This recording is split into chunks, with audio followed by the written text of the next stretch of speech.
Howdy folks, Nathan Adlin here at the Fast Lane Car, and we have a very special guest.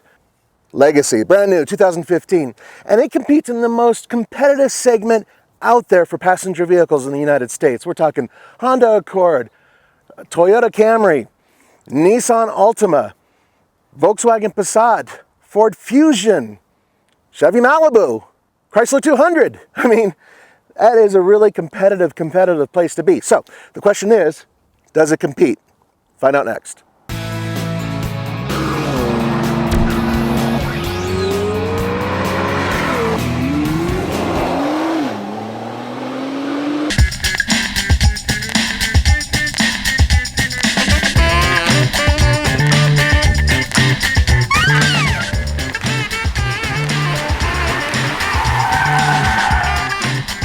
Sitting under this hood is a 256 horsepower H, horizontally opposed, 6-cylinder engine.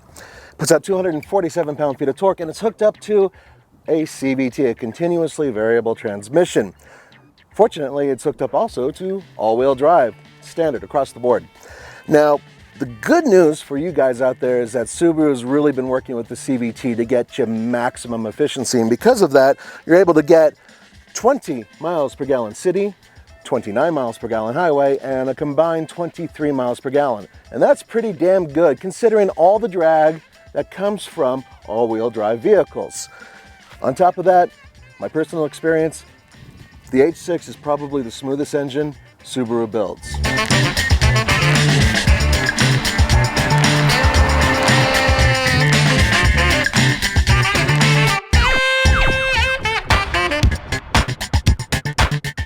You know, I was lucky enough to see this baby unveiled at the Chicago Auto Show.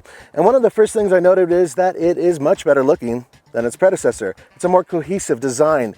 It's sleek. It doesn't have any fat or grizzle hanging off of it.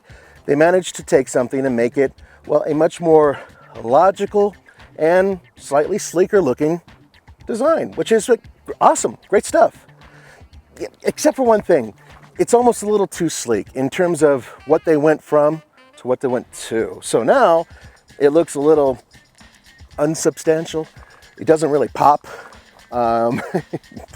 Compared to some of the other cars out there, it kind of fades into the background. And I don't know if that's what they wanted to do or not, but it certainly does look very similar to a lot of the cars it competes with now.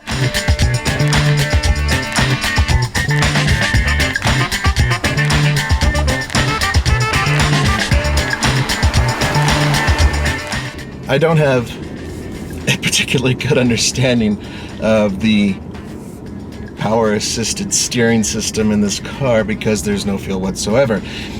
Subaru used to have a little bit of a little monochrome of sport even in cars like the Legacy. And then, of course, if you go back a few generations, they had some really sporty Legacies which are freaking awesome.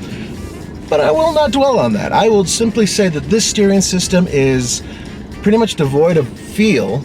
I know where the wheels are on the car. I have a pretty good idea of where I am, but I don't really know what they're doing via the steering wheel. There's no tactile information coming through the steering wheel to my hands.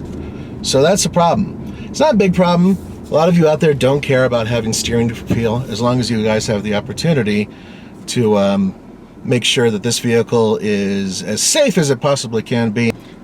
As for the rest of it, acceleration is better than I thought it would be. The CVT, the way they have it working, it seems like it really binds up in a good way right off the line. So there is some pretty good power that moves you forward. So that's great. Traction, obviously good. That's the thing. Even if your steering doesn't really give you anything, at least you know when you put it in a turn, it's most likely going to stick.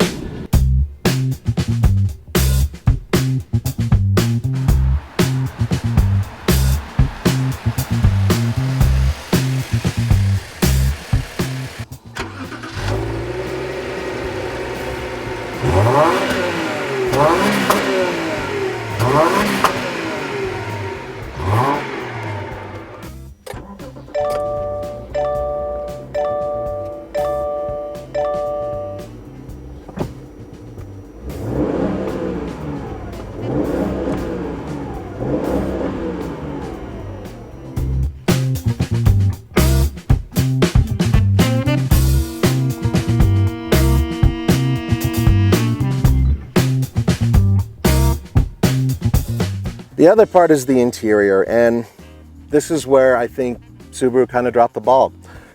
It's not a bad place to be, don't get me wrong. The seats are comfortable and the layout is fantastic.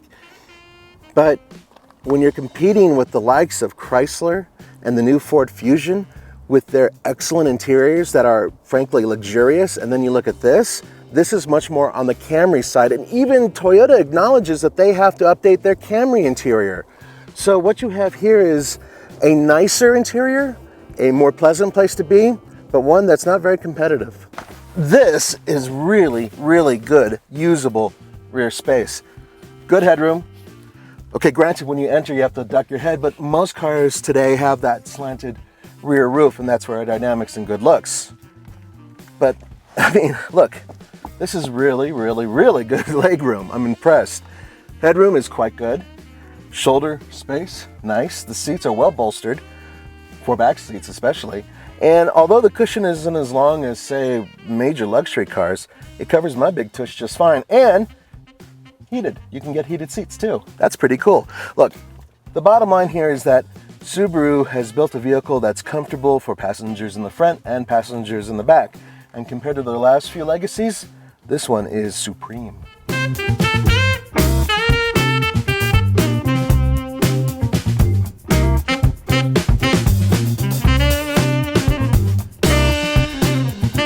Brakes are really good. I just found out because this guy kind of cut me off when I was turning around, and I was moving pretty good, and I hit the brakes on loose gravel, and the ABS worked beautifully, no problems. And I really pushed the end, you know.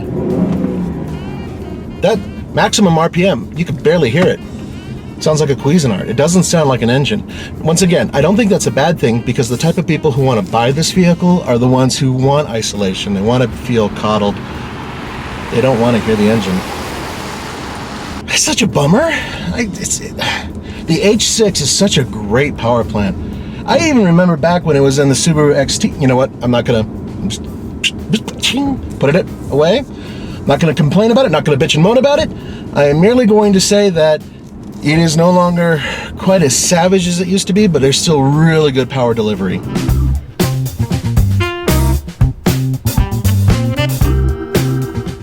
Folks, one thing you may not know is that we have been trying to get new Subarus to Colorado for TFL to test for a long time.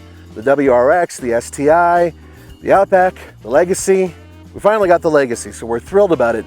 And this is truly Subaru territory. In fact, Colorado is one of the biggest markets out there for Subarus. So, I'm thrilled that we got a chance to try, finally, the new Legacy. And I gotta tell you, it's a really, really smart buy.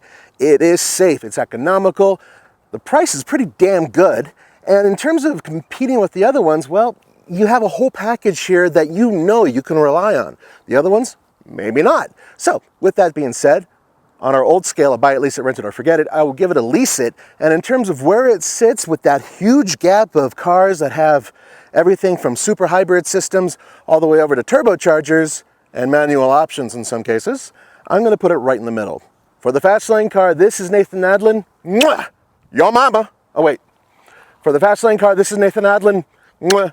See you later.